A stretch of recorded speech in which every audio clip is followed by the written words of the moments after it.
вокруг которого было много вопросов и обсуждений. Здесь продолжают хоронить бойцов. Yevgeny Prigozhin রাশিয়ার বিখ্যাত ভাড়াটে যোদ্ধাবাহিনী ওয়াগনারের প্রধান। 2023 সালের জুনে একটি কথিত অভ্যুত্থানের আগ পর্যন্ত রুশ রাষ্ট্রপতি ভ্লাদিমির পুতিনের ঘনিষ্ঠ সহচর ছিলেন তিনি।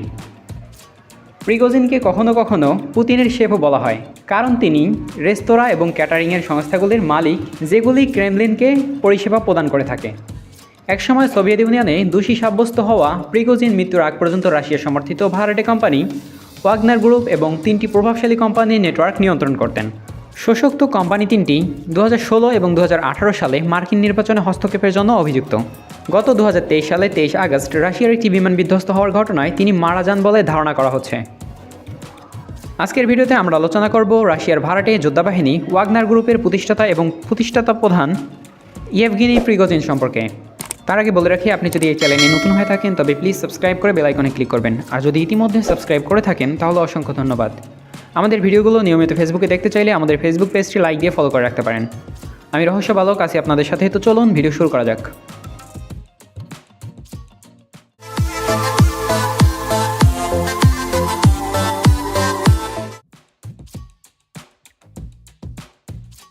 প্রিগোজিন তৎকালীন সোভিয়েত ইউনিয়নের বর্তমান সেন্ট পিটার্সবার্গে 1 জুন 1961 সালে জন্মগ্রহণ করেন এবং সেখানেই তার বেড়ে ওঠা। ভায়োলেটা প্রিগোজিন তার পিতা ছিলেন, যিনি ছোট থাকতেই মারা যান। তাই তার মা এবং তার অসুস্থ দাদিকে স্থানীয় হাসপাতালে কাজ করে সংসার চালিয়েছিলেন। তার পিতা এবং সৎ পিতা উভয়ই ইহুদি বংশোদ্ভূত ছিলেন। তার স্কুল জীবনে প্রিগোজিন একজন পেশাদার ক্রস কান্ট্রি স্কিয়ার হতে চেয়েছিলেন। তিনি নিজের সৎ বাবা স্যামুয়েল জয়কর দ্বারা প্রশিক্ষিত হন, যিনি খেলাধুলা বিষয়ে একজন দক্ষ প্রশিক্ষক ছিলেন। তিনি একটি মর্যাদাপূর্ণ অ্যাথলেটিক বোর্ডিং স্কুলে যোগদান করেন। সেখান থেকে তিনি 1977 সালে স্নাতক হন। যাই হোক, খেলাধুলায় তার কেরিয়ার শেষ পর্যন্ত ব্যর্থ হয়। নভেম্বর 1979, 18 বছর বয়সী প্রিগোজিন চুরি করতে গিয়ে ধরা পড়েন, যার ফলে তাকে স্থগিত করা হয়। ঠিক এর 2 বছর পর 1981 তিনি আবার চুরি করতে গিয়ে ধরা পড়েন এবং ডাকাতি, জালিয়াতি এবং কিশোর কিশোরীদের অপরাধে জড়িত করার জন্য তাকে 12 বছরের কারাদণ্ডে দণ্ডিত করা হয়। তিনি এবং তার বেশ কয়েকজন সহযোগীকে বনেদি অ্যাপার্টমেন্টে ডাকাতি করার জন্য দোষী সাব্যস্ত করা হয়েছিল। 1988 সালেই তাকে ক্ষমা করা হয় এবং 1990 সালেই তাকে কারাবাস থেকে মুক্তি দেওয়া হয়। মোট 9 বছর তিনি বন্দি জীবন কাটিয়েছেন। 1990 সালে কারাবাস থেকে মুক্তি পাওয়ার পর প্রিগোজিন তার মা এবং সৎ বাবার সাথে লেনিনগ্রাদের অপ্রক্সিন ডভরের খোলা বাজারে হটডগ বিক্রি করা শুরু করেন। নিউ ইয়র্ক টাইমসের একটি সাক্ষাৎকার অনুসারে শীঘ্রই তাদের টাকা এতটাই বেড়ে যায় যে রুবলগুলি তার মা গণনা করে শেষ করতে পারেন না। দ্রুত সেগুলো স্তূপাকার হয়ে যাচ্ছিল, অর্থাৎ তাদের সম্পদ দ্রুতই বৃদ্ধি পাচ্ছিল। সোভিয়েত ইউনিয়নের পতনের পর প্রিগোজিন উদ্যোক্তা হয়ে ওঠেন এবং অনেক নতুন নতুন ব্যবসা প্রতিষ্ঠান গড়ে তোলেন এবং ব্যবসার সাথে জড়িত হয়ে পড়েন। 1991 থেকে 1997 সাল পর্যন্ত প্রিগোজিন মুদি দোকানের ব্যবসায় ব্যাপকভাবে জড়িত ছিলেন। তিনি এমন প্রতিষ্ঠান কন্ট্রাস্টের শেয়ার হোল্ডার এবং ম্যানেজার হয়েছিলেন, যা মূলত সেন্ট পিটার্সবার্গের প্রথম মুদি দোকানের চেইন এবং তার প্রাক্তন সহপাঠী বরিস স্পেক্টরের দ্বারা প্রতিষ্ঠিত হয়েছিল। ঠিক একই সময়ে প্রিগোজিন জুয়ার ব্যবসার সাথেও জড়িয়ে পড়েন। স্পেক্টর এবং ইগোর গোরবেটকো প্রিগোজিনকে স্পেকট্রাম সিজেএসসি এর সিইও হিসেবে নিয়ে আসেন, যেটি মূলত সেন্ট পিটার্সবার্গে প্রথম ক্যাসিনো প্রতিষ্ঠা করেছিল। এই ত্রয়ী নির্মাতা এবং বিপণন, গবেষণা, বৈদেশিক বাণিজ্য সহ বিভিন্ন শিল্প জুড়ে 1990 দশকে আরও অনেক ব্যবসা শুরু করেন। 1991 সালে প্রিগোজিনের সাথে প্রথমবার ভ্লাদিমির পুতিনের দেখা হয়, কারণ পুতিন 1991 সাল থেকে ক্যাসিনো এবং জুয়া খেলার তত্ত্বাবধায়ক বোর্ডের চেয়ারম্যান ছিলেন। 1995 সালে প্রিগোজিন রেস্টুরেন্টের ব্যবসা শুরু করে। যখন তার অন্যান্য ব্যবসায় আয় কমতে শুরু করে, তখন প্রিগোজিন কন্ট্রাস্টের একজন পরিচালক কিরিল জিমিনভকে তার সাথে একটি রেস্তোরাঁ খুলতে রাজি করান। তারা প্রিগোজিনের প্রথম রেস্টুরেন্ট খোলেন ওল্ড কাস্টমস হাউস, সেন্ট পিটার্সবার্গে। 1997 সালে তারা দ্বিতীয় রেস্তোরাঁ নিউ আইল্যান্ড প্রতিষ্ঠা করে।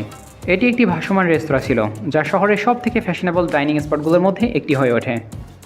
প্যারিসের সিনে ওয়াটারফ্রন্ট রেস্তোরাঁগুলি থেকে অনুপ্রাণিত হয়ে প্রিগোজিন এবং জিমিনভ ভায়াটা নদীর একটি মরিচে ধরা নৌকায় রং লাগিয়ে প্রায় $4 লাখ খরচ করে একটি রেস্তোরাঁ তৈরি করেছিলেন। তিনি বলেছিলেন যে তার পৃষ্ঠপোষকরা তাদের জীবনে নতুন কিছু দেখতে চেয়েছিলেন, কারণ ভদকার আর কাকলেট খেতে খেতে তারা ক্লান্ত হয়ে পড়েছিলেন। 2001 সালে প্রিগোজিন ব্যক্তিগতভাবে ভ্লাদিমির পুতিন এবং ফরাসি প্রেসিডেন্ট জ্যাক শিরাককে খাবার পরিবেশন করেছিলেন, যখন তারা নিউ আইল্যান্ডে খাবার খেতে এসেছিলেন। 2002 সালে মার্কিন প্রেসিডেন্ট জর্জ ডব্লিউ বুশকে আপ্যায়ন করেছিলেন প্রিগোজিন। 2003 সালে পুতিন নিউ আইল্যান্ডে তার জন্মদিন উদযাপন করেছিলেন। 2000-এর দশকে প্রিগোজিন এবং ভ্লাদিমির পুতিনের সম্পর্ক আরও ঘনিষ্ঠ হয়। 2003 সাল নাগাদ তিনি তার ব্যবসায়িক অংশীদারদের ত্যাগ করেন এবং নিজে স্বাধীন রেস্তোরাঁ প্রতিষ্ঠা করে। এখানে উল্লেখ করা প্রয়োজন যে প্রিগোজিন একটি কোম্পানি কনকর্ড ক্যাটারিং এবং অসংখ্য সরকারি চুক্তি পেতে থাকেন। স্কুলের বাচ্চাদের জন্য এবং সরকারি কর্মচারীদের খাওয়ানোর জন্য তিনি কয়েক মিলিয়ন ডলারের সরকারি চুক্তি পেয়েছিলেন। 2012 সালে 1.2 মিলিয়ন মূল্যের রাশিয়ান সামরিক বাহিনীকে খাবার সরবরাহের জন্য 1 বছরের বেশি সময়ের একটি চুক্তি করেছিলেন। এই চুক্তির কিছু মুনাফা ইন্টারনেট রিসার্চ এজেন্সি চালু এবং তহবিল দেওয়ার জন্য ব্যবহার করা হয়েছে বলে অভিযোগ করা হয়েছে। 2012 সালে তিনি একটি বাস্কেটবল কোর্ট এবং হেলিকপ্টার প্যাড সম্বলিত সেন্ট পিটার্সবার্গে একটি কম্পাউন্ডের তার পরিবারকে স্থানান্তরিত করে। এ সময় তিনি একটি ব্যক্তিগত জেট এবং 115 ফুট একটি ওয়ার্ডের মালিক ছিলেন। প্রিগোজিন তখন থেকে বেশ কয়েকটি বিমানের সাথে যুক্ত আছে বলে মনে করা হয়। দুর্নীতি বিরোধী ফাউন্ডেশন প্রিগোজিনের বিরুদ্ধে দুর্নীতির ব্যবসায়িক অনুশীলনের অভিযোগ করে। 2017 সালে তারা অনুমান করেছিল প্রিগোজিনের অবৈধ সম্পদের মূল্য প্রায় 1 বিলিয়ন রুবলেরও বেশি। অ্যালেক্সি নাভালনি অভিযোগ করেছে যে প্রিগোজিন মস্কোভস্কি সাকলনি নামক একটি কোম্পানির সাথে যুক্ত ছিল, যেটি মস্কোর স্কুলগুলোতে নিম্নমানের খাবার সরবরাহ করেছিল, যা 2019 সালে আমাশয়ের প্রাদুর্ভাবের কারণ হয়েছিল। প্রিগোজিন হলেন বিতর্কিত ক্রেমলিন অধিভুক্ত বেসরকারি সামরিক ঠিকাদার ওয়াগনার গ্রুপের স্বপ্রতিবেদিত প্রতিষ্ঠাতা। 26 সেপ্টেম্বর 2022-এ প্রিগোজিন বলেছিলেন যে তিনি 2014 সালে মে মাসে দনবাস যুদ্ধে রাশিয়ান বাহিনীকে সমর্থন করার জন্য বিশেষভাবে ওয়াগনার গ্রুপ প্রতিষ্ঠা করেছিলেন। তারপর থেকে তাদের কার্যক্রম আফ্রিকা এবং মধ্যপ্রাচ্যের অনেক অঞ্চলে বিস্তৃত হয়ে পড়ে। এমনকি এটা নিশ্চিত হওয়ার আগেই রাশিয়ান এবং বিদেশি মিডিয়াগুলোর মধ্যে ইতিমধ্যে আপেক্ষিক ঐক্যমতের সৃষ্টি হয়েছিল যে প্রিগোজিন হয় প্রতিষ্ঠাতা ছিলেন অথবা দৃঢ়ভাবে ওয়াগনার গ্রুপের সাথে যুক্ত ছিলেন। দলটি প্রকাশ্যে দিমিত্রি উটকিনির নেতৃত্বে ছিল, যিনি প্রিগোজিনের নিরাপত্তা প্রধান ছিলেন। দিমিত্রি উটকিনি নামে একজন ব্যক্তিকেও প্রিগোজিনের কনকর্ড ম্যানেজমেন্টের মহাপরিচালক হিসেবে তালিকাভুক্ত করা হয়েছিল। নভেম্বর 2016 সালে সংস্থাটি রাশিয়ান মিডিয়াকে নিশ্চিত করেছিল যে একই দিমিত্রি উটকিনি ওয়াগনার গ্রুপের নেতৃত্ব দিচ্ছেন। এখন প্রিগোজিন তার খাদ্য ব্যবসার দায়িত্বে রয়েছেন। ফেব্রুয়ারি 2018-তে কনকর্ড এবং প্রিগোজিনের ওয়াগনার গ্রুপের সাথে কোনো সম্পর্ক অস্বীকার করেছিলেন। এরপর ফেব্রুয়ারি মাসেই 2018 সালে ওয়াগনার একটি তেলক্ষেত্র দখলের প্রচেষ্টায় সিরিয়ায় মার্কিন সমর্থিত কুর্দি বাহিনীকে আক্রমণ করেছিল। মার্কিন সশস্ত্র বাহিনীর প্রতিশোধের মুখে পড়ে বিমান হামলার সময় প্রায় 10 থেকে 100 জন ভাড়াটে বাহিনী নিহত হয়। এরপর জুলাই 2018 একটি সংবাদ সংস্থার জন্য কাজ করা 3 রুশ সাংবাদিক, যারা প্রায়শই রাশিয়ান সরকারের সমালোচনা করেছিল, তারা সেন্ট্রাল আফ্রিকান প্রজাতন্ত্রে খুন হয়েছিল, যেখানে তারা সেই দেশে ওয়াগনার গ্রুপের কার্যকলাপের তদন্ত করার চেষ্টা করছিলেন। রাশিয়ান সরকার 2017 সালে অক্টোবরের মধ্যে আফ্রিকান প্রজাতন্ত্রের রাষ্ট্রপতির সাথে একটি সহযোগিতা শুরু করেছিল। হত্যাকাণ্ডের প্রতিক্রিয়ায় রাশিয়ান পররাষ্ট্র মন্ত্রণালয় জোর দিয়ে বলেছিল যে নিহত সাংবাদিকরা সরকারি স্বীকৃতি ছাড়াই ভ্রমণ করেছিলেন। 2022 সালে ইউক্রেন রাশিয়া আক্রমণের সময় এবং তার আগে থেকেও ওয়াগনার গ্রুপ একটি গুরুত্বপূর্ণ ভূমিকা পালন করে আসছিল। চলতি বছরের 9 এপ্রিল ইউক্রেন দাবি করে যে ওয়াগনার গ্রুপ দিনে প্রায় 100 জনকে হারাচ্ছে, শুধুমাত্র মৃত্যু গণনা করে চলছে তারা, এবং রাশিয়া তাদের ক্ষতি পোষানোর জন্য মোটরচালিত ব্রিগেড মোতায়েন করতে বাধ্য হয়েছিল। প্রিগোজিন নিজেই পরে 30 এপ্রিল স্বীকার করেন যে তার বাহিনী কেবল সেই দিনেই প্রায় 94 জন নিহত হয়। পরের দিন আক্রমণাত্মক পদক্ষেপের কারণে আরও 99 জন মারা গিয়েছিল। তিনি আরও জোর দিয়ে বলেছেন যে তারা তার প্রত্যাশার চেয়েও 5 গুণ বেশি লোকসান দিচ্ছে।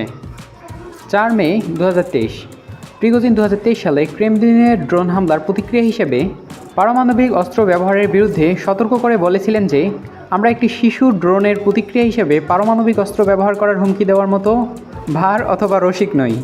1 অক্টোবর 2022-এ রাশিয়ান সেনাবাহিনী কমান্ডারদের সম্পর্কে তিনি বলেছিলেন যে এই সমস্ত জারজদের খালি পায়ে কেবল একটি সাবমেশিন গান দিয়ে সামনের দিকে পাঠানো উচিত। তিনি পুতিন নিয়ন্ত্রিত রাশিয়ান পার্লামেন্টের সদস্যদের অকার্যকর বলে অবহিত করেছিলেন। ওয়াশিংটন পোস্টের একটি রিপোর্ট অনুসারে জানা যায় যে প্রিগোজিন হলেন সেই কয়েকজন ব্যক্তির মধ্যে একজন যারা পুতিনকে ইউক্রেনের যুদ্ধে রাশিয়ান সামরিক কমান্ডারদের ভুল সম্পর্কে বলার সাহস করেছিলেন। 5 মে 2023-এ তিনি ঘোষণা করেছিলেন যে গোলাবারুদের অভাবের কারণে যোদ্ধারা 10 মে 2023-এ বাখমুদ ছেড়ে যাবে এবং যদি তারা গোলাবারুদ না পায় তবে তাদের অবস্থান রাশিয়ান প্রতিরক্ষা মন্ত্রণালয় ইউনিটের কাছে হস্তান্তর করবে। 27 মে 2023-এ ইগোর গিরকিন প্রিগোজিনকে রাশিয়ার মধ্যে একটি অভ্যুত্থান ঘটানোর জন্য ওয়াগনার গোষ্ঠীকে ব্যবহার করার ষড়যন্ত্রের জন্য অভিযুক্ত করেন। 23 জুন 2023-এ প্রিগোজিন দাবি করেছিলেন যে নিয়মিত রাশিয়ান সশস্ত্র বাহিনী ওয়াগনার বাহিনীর বিরুদ্ধে ক্ষেপণাস্ত্র হামলা চালিয়েছে এবং তাদের বিশাল সংখ্যক লোককে হত্যা করেছিল, আর ঠিক এরই প্রেক্ষিতে ওয়াগনার প্রধান সেই বিদ্রোহের আহ্বান করেছিল। সেই বিদ্রোহের সময় ওয়াগনার বাহিনী রাশিয়ার একটি শহর দখল করে এবং মস্কোর দিকে অগ্রসর হয়। পুতিন এই পদক্ষেপকে রাষ্ট্রদ্রোহিতা বলে নিন্দা করেছেন এবং বিদ্রোহ প্রত্যাহার করার অঙ্গীকার করেছেন। এর পরবর্তীতে অভিযোগ প্রত্যাহার করা হয় এবং প্রিগোজিন এবং বেলারুশের প্রেসিডেন্ট আলেকজান্ডার লুকাশেঙ্কোর মধ্যে আলোচনা হওয়ার পর ওয়াগনার মস্কোর দিকে অগ্রসর হওয়া বন্ধ করে দেন। চুক্তির অংশ হিসেবে প্রিগোজিন বেলারুশে চলে যাবে এবং ওয়াগনার সৈন্যরা ইউক্রেনে ফিরে আসবে। প্রিগোজিন লিউবভ ভ্যালেন্টিনা প্রিগোজিনাকে বিয়ে করেছিলেন, যিনি একজন ফার্মাসিস্ট এবং নারী ব্যবসায়ী ছিলেন। এখানে নারী ব্যবসায়ী বলতে স্পা বোঝানো হয়েছে। প্রিগোজিন এবং ভ্যালেন্টিনা দম্পতির 2 কন্যা সন্তান এবং 1 ছেলে সন্তান রয়েছে। প্রিগোজিনের মা ভায়োলিটা প্রিগোজিনা একজন প্রাক্তন ডাক্তার এবং শিক্ষাবিদ কনকর্ড ম্যানেজমেন্ট অফ কনসাল্টিং এর আইনি মালিক 2011 সাল থেকে। ইউক্রেনের রাশিয়ার আক্রমণের পিছনে প্রিগোজিনে জড়িত থাকার কারণে সমস্ত পরিবারের সদস্যদের ইউরোপীয় ইউনিয়ন, মার্কিন যুক্তরাষ্ট্র, ইউক্রেন এবং অন্যান্য অনেক দেশে তাদের উপর নিষেধাজ্ঞা আরোপ করা হয়। রাশিয়ার জরুরি মন্ত্রণালয়ের একটি তথ্য অনুসারে প্রিগোজিন 23 আগস্ট 2023 একটি বিমান দুর্ঘটনায় মৃত্যুবরণ করে। বিমানটি মস্কো থেকে সেন্ট পিটার্সবার্গের উদ্দেশ্যে যাচ্ছিল। এতে থাকা 10 জন যাত্রী সবাই মৃত্যুবরণ করে। রুশ রাষ্ট্রীয় মালিকানাধীন মিডিয়া সংস্থা TAS জানিয়েছে যে প্রিগোজিন বিমানটির যাত্রী তালিকায় ছিলেন, যদিও প্রিগোজিনের প্রেস সচিব নিশ্চিত করেননি যে তিনি আসলে বিমানটিতে ছিলেন কি না। যদিও ওয়াগনার সম্পর্কিত একটি টেলিগ্রাম চ্যানেলে দাবি করা হচ্ছে যে প্রিগোজিন যে বিমানটিতে ছিলেন তার উপর রাশিয়ার ভিবর রুশ বিমান প্রতিরক্ষা বাহিনী বিমানটির উপর গুলি করেছিল। রুশ গণমাধ্যমের খবরেও বলা হয়েছে বিমানটি গুলি করে বিধ্বস্ত করা হয়েছে। প্রিগোজিন 2022 সালে রাশিয়ান ফেডারেশন হিরো উপাধিতে ভূষিত হয়। ঠিক একই বছরে organised crime and corporation reporting project দ্বারা বর্ষসেরা দুর্নীতিগ্রস্ত ব্যক্তির পুরস্কার পান তিনি। ভিডিওটির মাধ্যমে ইয়েভগেনি প্রিগোজিন সম্পর্কিত সংক্ষেপে তথ্য উপস্থাপন করার চেষ্টা করেছি। আশা করি ভালো লেগেছে। ভিডিওটি ভালো লাগলে অবশ্যই লাইক করবেন, কমেন্ট করে জানাতে পারেন আপনার মূল্যবান মতামত। ভিডিওটি বন্ধুবান্ধবদের সাথে শেয়ার করতে পারেন এবং আমাদের চ্যানেলে নতুন হলে সাবস্ক্রাইব করে পাশে থাকার অনুরোধ রইল। দেখা হতে পারে পরে কোনো ভিডিওতে, ততক্ষণে সাবধানে থাকুন, সতর্ক থাকুন। ধন্যবাদ।